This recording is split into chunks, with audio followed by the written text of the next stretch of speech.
வணக்கம் மக்களே, welcome to FDFS with Mohi. So இன்றைக்கி நம்ம ஒரு ஹிந்தி ரோம்கம் ட்ராமா மூவியாக இப்போது நெட்ஃப்ளிக்ஸில் ஸ்ட்ரீம் ஆகிட்டு இருக்க ஆப் ஜெய்சா ஹோய் அப்படின்ற ஒரு படத்தினுடைய ரிவ்யூ தான் பார்க்க போகிறோம். இந்த படமானது தமிழிலும் டப் செய்யப்பட்டிருக்கு. இந்த படத்தை இயக்கியிருக்காரு விவேக் சோனி அவர்கள். இதற்கு முன்னாடி வந்து பார்த்தீங்கன்னா மீனாட்சி சுந்தரேஸ்வர் அப்படின்ற ஒரு படத்தை இயக்கினார். அதுவும் நெட்ஃப்ளிக்ஸில் ஸ்ட்ரீம் ஆகிட்டு இருக்கு.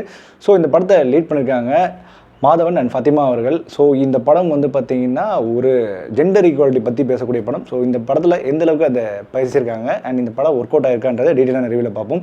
ஸோ ரிவ்யூக்கு போகிறதுக்கு முன்னாடி இந்த ரிவ்யூவானது உங்களுக்கு பிடிச்சிருந்ததுன்னா மறக்காமல் லைக் பண்ணுங்கள், கமெண்ட் பண்ணுங்கள், ஷேர் பண்ணுங்கள், சேனலில் சப்ஸ்கிரைப் பண்ண மறந்துடாதீங்க. ஸோ வாங்க நம்ம ரிவ்யூக்கு போகலாம். ஆப் ஜெய்சா கோய் இந்த படத்தினுடைய கதை சுருக்கம் என்ன அப்படின்னா, மாதவனுக்கு வந்து 40 வயசு ஆன ஒரு வெர்ஜின் பையன். இன்னும் அவர் கல்யாணம் ஆகலை, எதுவுமே ஆகலை. ஸோ அவர் வந்து பார்த்திங்கன்னா பொண்ணு தேடிட்டு இருக்காரு. ஆனால் எதுவுமே வரணுமே அமையல. இவங்களோட ஃபேமிலி வந்து பார்த்திங்கன்னா ரொம்ப ஆர்த்தடாக்ஸ் ஃபேமிலி. இவர் வந்து சான்ஸ்கிரிட் டீச்சராக இருக்கார். ஸோ அந்த டைமில் வந்து பார்த்திங்கன்னா ஃபோட்டோகிராஃபர் ஒருத்தர் ஃப்ரெண்டு இருக்கார். சரி, இங்கே எத்தனை நாள் தான் வர்ஜினாக இருக்க போகிற, கொஞ்சம் அப்படி ஃப்ரீயாக இரு அப்படின்றபோது அவர் வந்து ஒரு ஆப்பை வந்து ரெக்கமெண்ட் பண்ணுறாரு. ஆப் ஜெய்சா கோய் அப்படின்னு சொல்லிட்டு ஆப்பு. அதில் வந்து பார்த்திங்கன்னா செக்ஷுவல் டாக் அது மாதிரி பேசுகிற ஒரு ஆப்பு. ஸோ அப்போ வந்து அதை வந்து பேசுகிறாரு, பழகிறாரு. ஆனால் கொஞ்ச நாளில் வந்து பார்த்திங்கன்னா அவருக்கு வந்து ஒரு வரன் வருது. அவங்க தான் ஃபாத்திமா. அவங்க வந்து என்ன பண்ணுறாங்கன்னா கொல்கட்டாவில் ஒரு ஃப்ரெஞ்சு டீச்சராக இருக்காங்க. ஸோ இவங்க 2 பேரும் பேசி பழகிறாங்க. ஒரு கட்டத்தில் ஓகே ஆகிடுச்சு. ஆனால் அதுக்கப்புறம் தான் ஒரு பிரச்சனை வருது, ஒரு ட்விஸ்ட் வருது.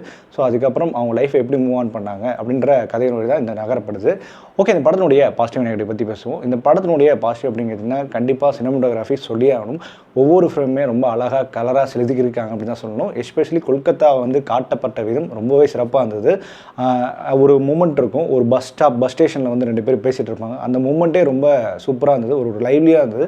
அதுக்கப்புறம் ஒரு பாட்டு வரும், அந்த பாட்டில் வர விஷுவலைசேஷன்லாம் ரொம்ப சூப்பராக இருந்தது. மோரோவர் இந்த படம் ஃபுல்லாகவே இந்த கலர்ஸ் ரொம்ப சூப்பராகவே கிரேட் பண்ணி காமிச்சிருந்தாங்க. அதுக்கு எடிட்டிங்கும் ஒரு பெரிய சொல்லலாம்.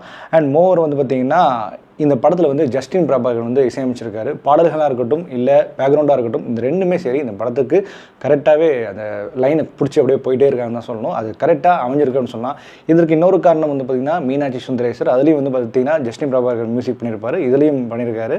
ஸோ அதில் எனக்கு பாடல்களும் சரி பேக்ரவுண்ட் மியூசிக் ரொம்ப பிடிச்சிருந்தது. ஸோ அதே மாதிரி தான் இந்த படமும். ஸோ இந்த படத்தில் வந்து பார்த்திங்கன்னா ஜெண்டர் ஈக்குவாலிட்டி அப்படின்னு ஒரு விஷயம், இதை வந்து சூப்பராகவே பேசியிருக்காங்க. எனக்கு ரொம்ப பிடிச்சிருந்துன்னு தான் சொல்லணும்.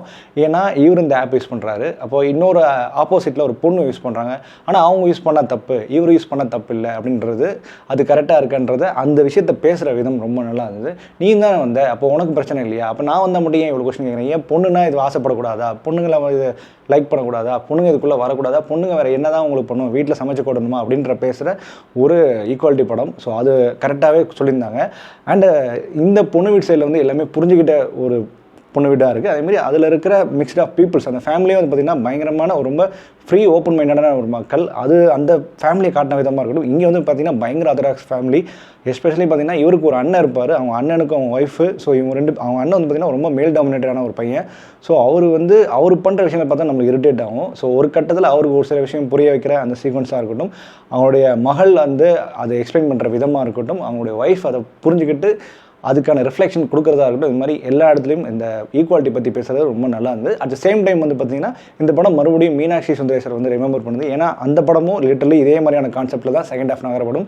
ஏன்னா பையனோட வீட்டில் வந்து பார்த்திங்கன்னா பயங்கர ஆர்த்தடாக்ஸான பசங்க, ஃபேமிலிஸ். ஸோ அந்த ஃபேமிலியில் வந்து இவங்க போவாங்க, இவங்க ரொம்ப ஓப்பன் மைண்டடாக இருப்பாங்க. பட் கொஞ்சம் நாளில் வந்து அது செட் ஆகாது. அந்த பையன் வீட்டில் வந்து பார்த்திங்கன்னா ரொம்ப இவங்களை போட்டு டார்ச்சர் பண்ணிக்கிட்டே இருப்பாங்க. ஸோ அதுக்கப்புறம் இவங்க எப்படி ஓவர் கம் பண்ணியிருந்தாங்கன்ற மாதிரியான கொஷின்ஸ் வரும். அதுக்கப்புறம் லிட்டரலி அவங்க லைஃபே வேணான்ற மாதிரி பிரிஞ்சு போகிற மாதிரி சுச்சுவேஷன் வரும். ஸோ அதை டேக்கிள் பண்ண விதம் பார்த்திங்கன்னா அதே பேட்டர்னில் இந்த படம் நகருது. ஸோ அதனால் இதில் கொஞ்சம் சுவாரஸ்யம் கொஞ்சம் கம்மியாக இருக்க மாதிரி ஃபீல் ஆகுது. பட் மாதவன், ஃபாத்திமா இவங்க 2 பேருமே சரி இந்த படத்துக்கு கரெக்டான ஆப்டான ஒரு நடிகர்கள் தேர்வுன்னு சொல்லலாம். ரொம்ப சிறப்பாக நடிச்சிருந்தாங்க. எஸ்பெஷலி மாதவனோட இன்னசென்ஸாக இருக்கட்டும், முக்கியமாக அந்த பொண்ணு பக்கத்தில் உட்காந்து பேசுகிறதா இருக்கட்டும். ஒரு கட்டத்தில் வந்து அவங்க வந்து விஷயத்தை ஷேர் பண்ணுவோம், இது மாதிரி எனக்கு ஒரு எக்ஸ் இருந்தான், அவன் வந்து இது மாதிரி பேசினான்னு சொல்லி அவர் ஒரு மாதிரி ஒரு ரியாக்ஷன் கொடுப்பாரு. அது ரொம்ப நல்லா இருந்தது.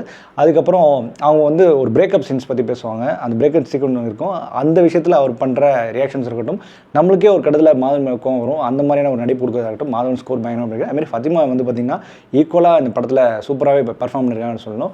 அவங்க அந்த ஃப்ரெண்ட்ஷிப் டீச்சராக ரொம்ப அழகாக இருக்காங்க படம் ஃபுல்லாக. அண்ட் மோரோவர் வந்து பார்த்தீங்கன்னா அவங்க பார்க்குற அந்த விஷன், மாதவனை பார்க்குற விஷன் ரொம்ப நல்லா இருந்தது. அவங்க வழியாக அந்த கண் வழியாக அந்த லவ்வை அவங்க பிரதிபலிக்கிறதா இருக்கட்டும், அப்புறம் வந்து ஈக்குவாலிட்டி பேசுகிற அந்த சீக்வன்ஸாக இருக்கட்டும், அவங்களோட நடிப்பும் சிறப்பாக இருந்தது. ஓகே, இந்த படத்தில் பிரச்சனைகளாக இல்லை பெட்டர்மெண்ட்டாக என்ன வந்திருக்கலாம் அப்படின்னு பார்த்தீங்கன்னா, இந்த படம் இன்னுமே ஸ்ட்ராங்காக அந்த லவ் போர்ஷன்ஸ் கொடுத்துருக்கலாம்னு தோணுது. ஏன்னா ஒரு 2-3 சீன்ஸ் தான், அதுக்கப்புறம் நேராக என்கேஜ்மெண்ட் போயிடுறாங்க.